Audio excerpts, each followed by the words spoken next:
That here in Cairo, time for a look at our Panorama comprehensive events. Good evening and good morning. I'm Nermin Nazim. First, we have a look at the main headlines.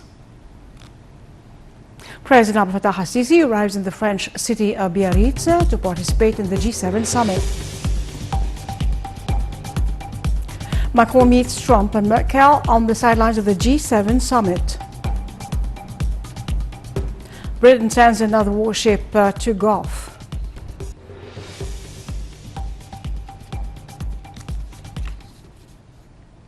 Welcome back. Those were the main headlines and more details. President Abdel Fattah al-Sisi arrived in the French city of Biarritz on Saturday to participate in the summit of the G7 2019, which is headed by France and is to last for 3 days. On the sidelines of the summit, the head of state received his residency Italian Prime Minister Giuseppe Conte.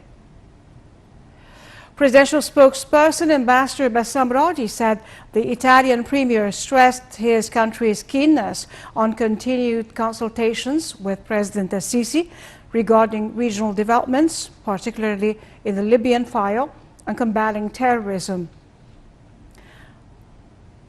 The two sides also discussed cooperation on the current investigations regarding Regini's case, as President al-Sisi reiterated efforts exerted to unfold the case facts to bring the perpetrators to justice. Raji added that the meeting tackled means of boosting bilateral ties in the fields of investment and trade in light of the developmental projects currently taking place in Egypt. The visit of President al-Sisi comes upon an invitation from French President Emmanuel Macron. President al-Sisi is to present the African causes before the G7 summit. A working session regarding the partnership between the G7 and Africa is to be held. 24 delegations, including U.S. President Donald Trump, German Chancellor Angela Merkel, and the Prime Ministers of Japan, Canada, and Britain are to participate in. Meanwhile, British Prime Minister Boris Johnson makes his debut on the global stage at the G7 summit. Security, development, combating illegal immigration, inequality, and facing the usage of the internet in the terrorist operations are among the most important files. Human trafficking and boosting democracy are among the basic causes of the summit.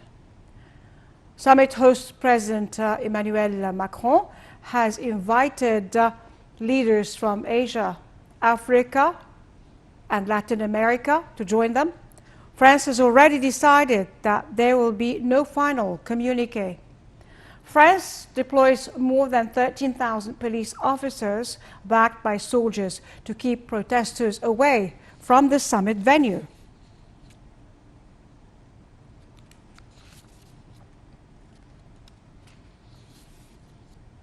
Meanwhile, French President Emmanuel Macron and his American counterpart Donald Trump had a private lunch before the start of the Group of Seven summit in Biarritz on Saturday. Macron said the leaders were discussing a lot of crises around the world, including Libya, Iran, and Russia, as well as trade policy and climate change. Trump said the two leaders actually have a lot in common regarding a number of files. In the same context, the French president met German Chancellor Angela Merkel before the official start of the summit. On Friday, Macron threatened to block an EU trade deal with several South American states, including Brazil, over the government's handling of the fires burning in the Amazon. Merkel disagreed with her office, saying Saturday that blocking the Mercosur deal would not reduce the destruction of rainforests in Brazil, although she backed Macron's proposal to discuss the fires at the gathering.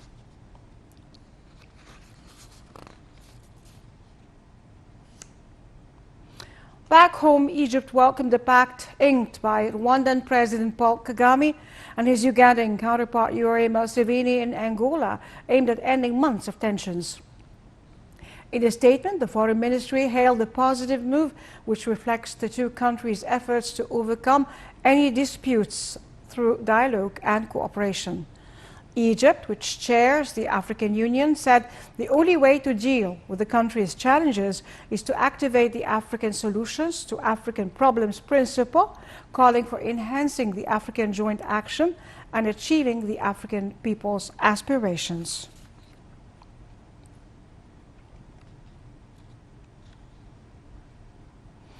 Egypt's national carrier continues the air bridge to bring back Egyptian pilgrims after performing Hajj.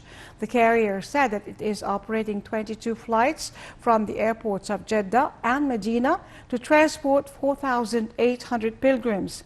The carrier has transferred 40,000 pilgrims until now, and its flights are continuing until September 5th.